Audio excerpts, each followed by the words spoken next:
Welcome to our How to Feed Your Sourdough Start video. This is our San Francisco sourdough start. You can see it's bubbling up nicely. I'm going to go ahead and show you today how to feed your sourdough start. Some people have a question of how to do this. It's very simple. It just takes a few simple items. You will need some all-purpose flour and a simple half-cup measuring cup, and a container or your bread recipe to take out 1 cup of your current sourdough starter. Simply remove 1 cup of sourdough start from your current sourdough starter. Simply pour it into your bread recipe or container to share with your neighbor. Either way, remove 1 cup of your sourdough starter.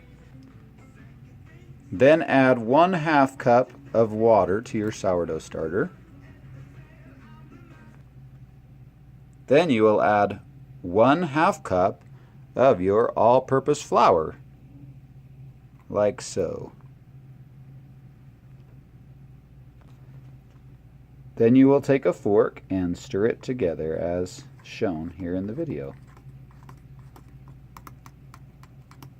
Now some people ask if you can use some bread flour or high gluten bread flour. We recommend just the all-purpose flour. Generally the bread flour has a higher gluten consistency and it will get very hard to stir and very thick very quickly, and has very high elasticity, which is difficult to stir.